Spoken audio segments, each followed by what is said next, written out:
like and subscribe. Now, what is a common myth about your country that is 100% false but many people still believe in it? Romania. Many people believe we have vampires, but in my 700 years of living here, I haven't even seen one. I asked my mates back in the castle and they also haven't seen any, and they've been around for longer than I. Something's wrong here. I can feel it. Yeah, people over 700 still have to rent. It's messed up. You used to be able to afford your own castle just selling bread. Welsh people shag sheep. Temptation is there but the static shock wouldn't be worth it. Static shock temptation. Finland doesn't exist. Saw some devs stream a strategy game that dynamically generated country names as they formed were conquered. The Finnish viewerships were not happy that Finland became Swedish Russia. No, Italian aren't all short, black-haired, fat mobsters that wear wine-stained tank tops and coppolus. We are loud though. Iceland was not named as part of some conspiracy to keep folks away from a good thing. The name comes from the fact that early settlers arrived during summer and then suffered horrible losses of livestock and people once winter hit and icebergs were seen filling the fjords. It was more of a warning than anything that this place sucked. Greenland on the other hand was probably named as such to make it sound more hospitable. Parts of Greenland were actually fairly green when it was named in 1000 AD. At least in the southwestern corner where Eric the Red landed. Thanks to the Gulf Stream taking a slightly different route back then. Kenyans are all long distance runners, live in huts, speak no English, and have pet wild animals. So here goes. The long distance guys are mainly from one community tribe called the Kalenjin that's about 15% of the population. Next. Kenya is still a developing nation with a lot of poverty, but there's a lot of modern architecture. Next. The country is rated 18 out of 100 on the English Proficiency Index. And lastly, you can apply for a special, and rarely granted, permit for your bobcat named Babao, but keeping wildlife is not at all common, and the Kenya Wildlife Service will conduct regular visits to ensure Babao isn't being kept in near Auschwitz-like conditions. People generally assume that when you're from Belgium, you are French speaking, while a big part of the country is Francophone. The majority population is Flemish, Dutch speaking. I blame this on mostly three factors. People mainly visiting Brussels, which is bilingual, but has a Francophone majority. Americans mostly having been stationed in the French speaking part in WWII, Hercule Poirot. Greece is not only beaches and islands, we also have beautiful places for the winter, many mountains and mainland attractions. Every corner has something interesting. That it is always hot in Australia. It's not. It goes from hot to cold. There is no other temperature except for a few days of the year. That crumpets and tea makes you posh. I can get 9 crumpets for a quid from me local Asda. Far from posh. The myth is that everyone here is always drunk on vodka and people all ride bears, play on balalaikas and dance the kazachok and that we're either drunk or mad. While there is a problem with alcoholism, a lot of people don't drink, especially not vodka. Funnily enough, bears do appear, but very rarely, and the people that ride bears or have them as pets, they are considered unusual by other Russians. Balalaika is dead. I know one person that plays it and that's it. We dance the kazachok only ironically at this point lol. We're not always mad. We're just people with emotions. But ashankas are great and warm. So people do wear them, not all of them though, also we're not all super people. All of our country is just weed and red districts. Yes, we have these things, but the Netherlands has lots of culture. A lot of people confuse different European countries. For Switzerland, you're often Swedish. I'd imagine it's similar for Belgium, Belarus, Slovakia, Slovenia. I'm from Serbia and people used to try and convince me it was a part of Russia. That's Siberia. Mexico is a desert. I hear it's also entirely in sepia tone. Honestly, such a bizarre choice for one of the most beautifully colorful countries I have ever been to. I have never in my life seen a blue so blue. The Yucatan is fully rainforest. It's where jaguars come from. PFFT. Jaguars come from England. Same as Bentley. That everyone still harbors resentment against Americans, or the French. or the Japanese, or, you get the point. I've actually never met anyone here who held such grudges. It's pretty inspiring, actually. Probably I can learn a lot from that. Vietnam? Yup, we get regular questions from various nationalities on our sub concern before traveling here. Back when travel was a thing, anyway. That leprechauns are real. Oh, and we are a nation of alcoholics. This actually may be true. PFFT. Leprechauns. Ever seen one? No. But fair is. I don't believe in them, but they're there. In fairness, I wouldn't F with a fairy tree. That we still live in igloos. Wait, you mean the PM doesn't live in the national igloo? Next you'll tell me you don't have maple syrup tap in the kitchen. Another thing, we don't drink maple syrup like it's juice here. We bathe in it. That the Irish are the biggest drunks in the world. Completely false and mean, as we're only the second biggest drinker in the world, but we hope to get first place next year. The nation with the highest alcohol consumption per capita is South Korea. So the Koreans are the world's drunks. Ireland and South Korea really do have a lot in common when you think about it. A rich culture around folklore, a love for alcohol, a history of brutal occupation by a neighboring imperial power, who denies the atrocities they committed, a lot of cabbage used in their cuisine. All Germans have some secret knowledge of the Second World War they would love to share. I always found that interesting when I lived in London, and Espanglish people 40 plus would ask me of some first-hand experience of the war. Keep in mind that not even my parents were born at that time. Fact, we know the same as you do from history classes, etc. No need to tell the Allies about our secret moon bases. For fitch's sake, man. Halt Dane clap. I guess we know more than average, since it's a major part in education, while in other countries it's just a chapter. However, I agree, we don't know more than you can read in any history book, Wikipedia article. Addition. I don't want to denounce any other country's education system. I was particularly focused on that from my first-hand experience. Beginning from the 7/8 year to the 13 year, you constantly have had the Third Reich somewhere in your lessons. Might it be politics, history, always, art or music, and how it was used to convince the population. I don't know if that's with other countries like this as well. Might be, especially for involved countries. I just assumed it's not that excessive. Also, a lot of comments verify my assumption. Everyone drinks maple syrup. Moose everywhere and saying sorry all the time. Yeah, moose are actually really uncommon. Sorry. That we say shrimp on the Barbie. It was an ad campaign to appeal to Americans. It was the most successful tourism campaign still to this day. But literally no one in Australia says that. And no one in Australia drinks Foster's. Aussie here.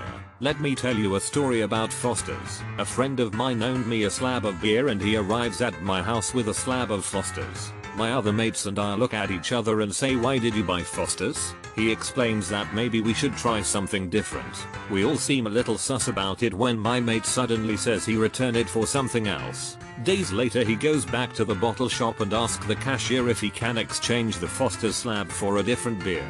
He also says that he lost the receipt for the Foster's, but the cashier replies, "Oh no, that's okay. I remember you.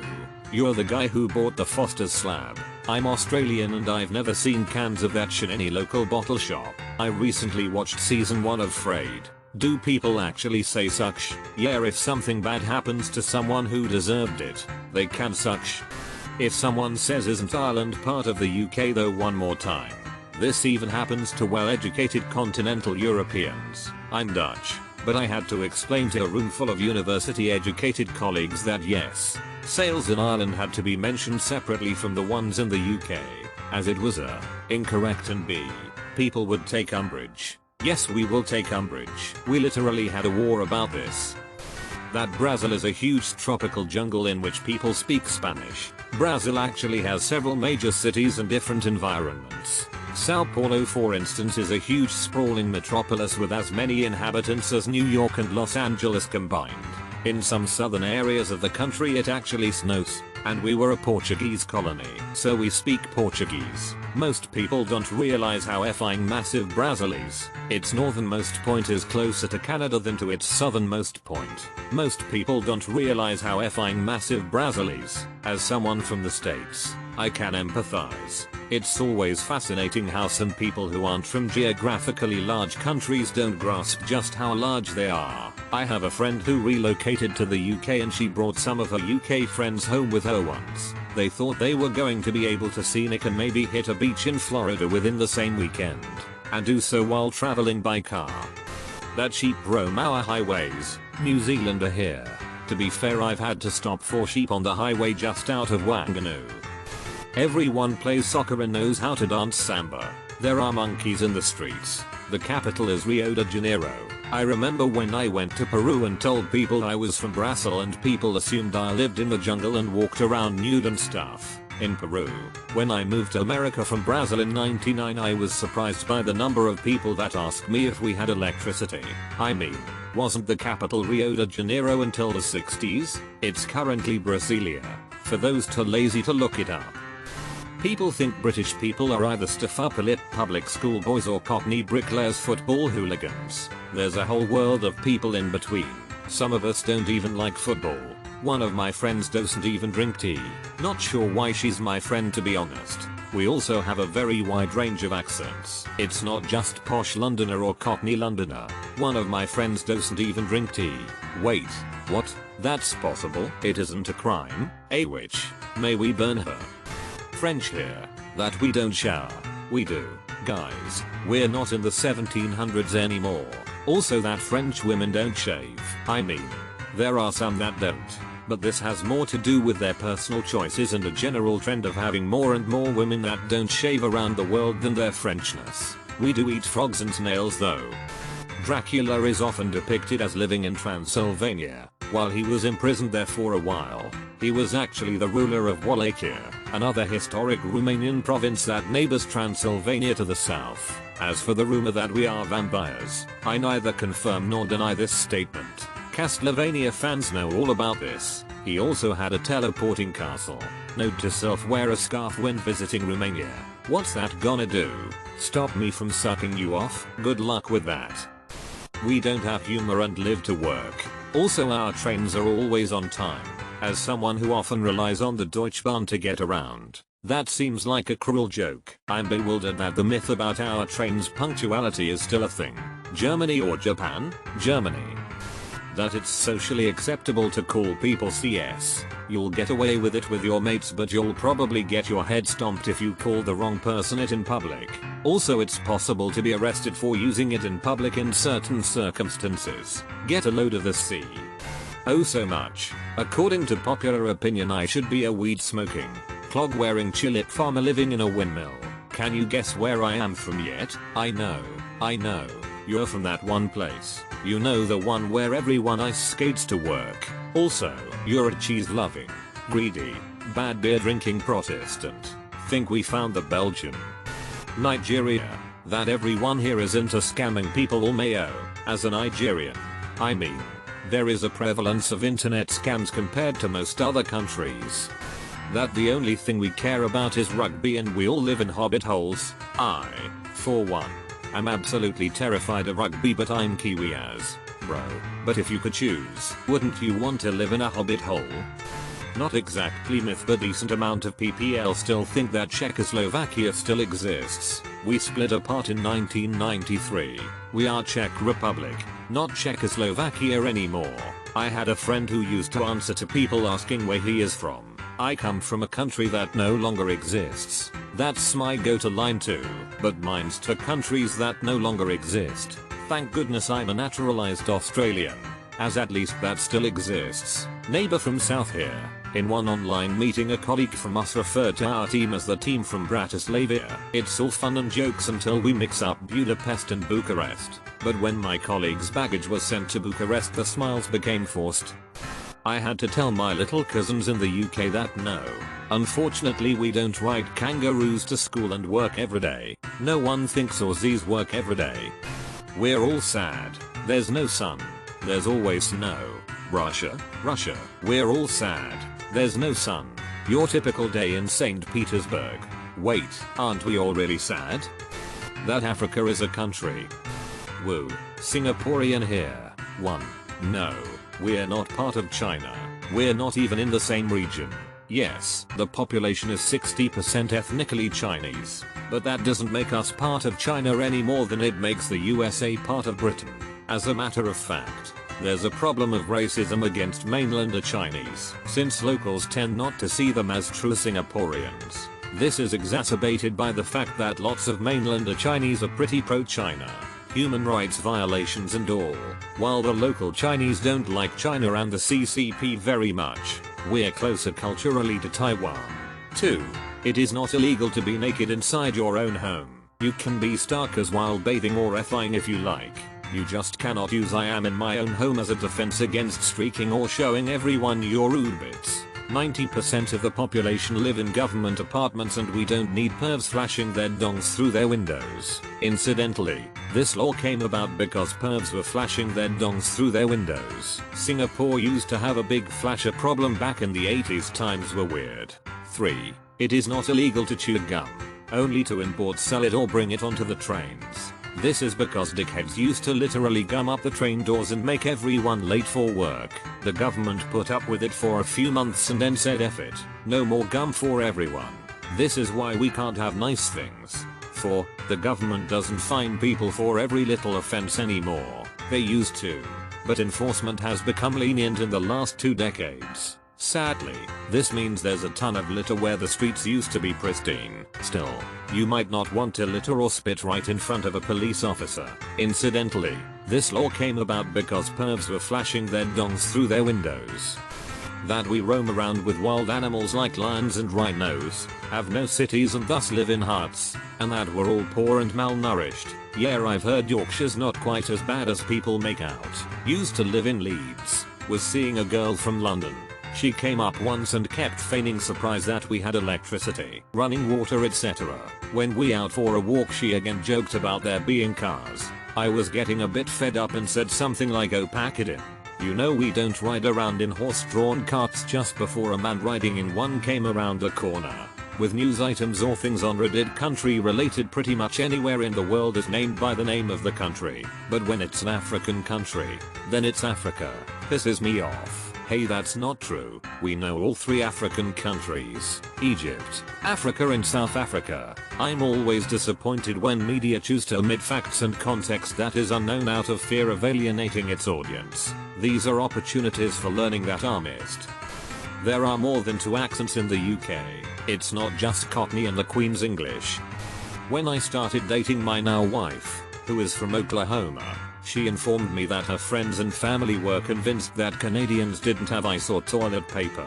They wanted her to ask me about it, apparently because they were confused by that. I had never laughed so hard. I mean, it's Canada. We are ice 70% of the year basically. Not having toilet paper is already weird, but not having ice is just absurd. Like, what? Does water at low temperatures just get arbitrarily cold instead of freezing within Canada's borders? Everything is polite in Canada, and the water knows ice is such a nuisance, so it simply doesn't freeze out of courtesy.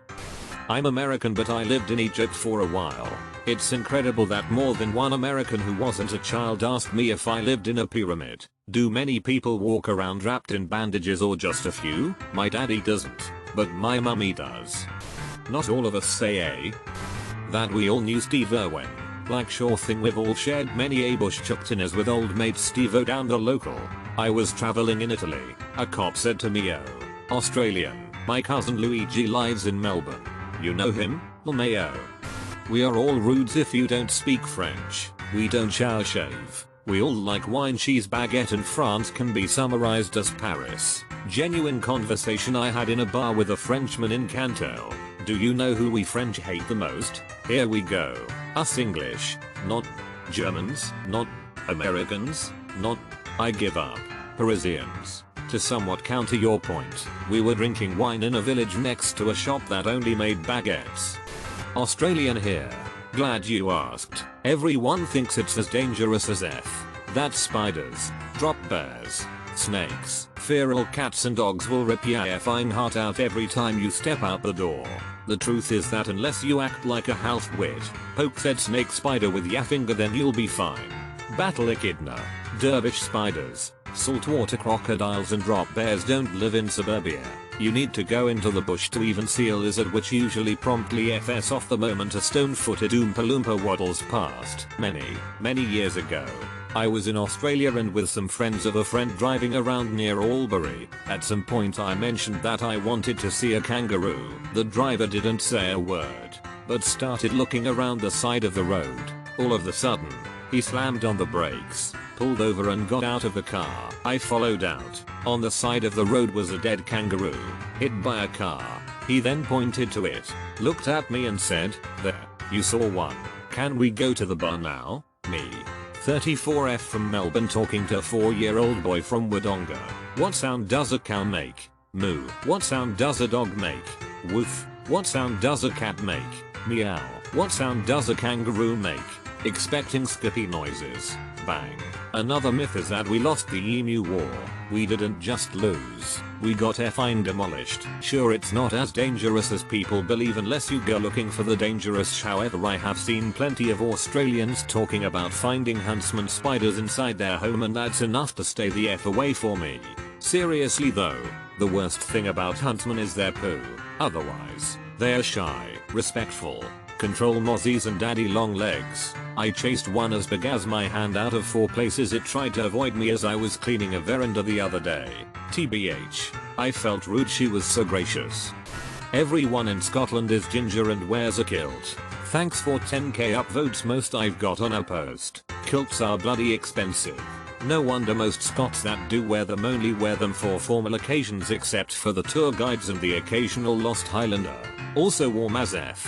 Last time I wore mine was at a wedding in Edinburgh, a week before Christmas, and I was boiling. It's 9 yards of wool wrapped around your core 2.5 times. I never can understand how the bagpipers in the touristy areas can stand out all day in the summer busking in one. Update. Thanks for the awards everyone.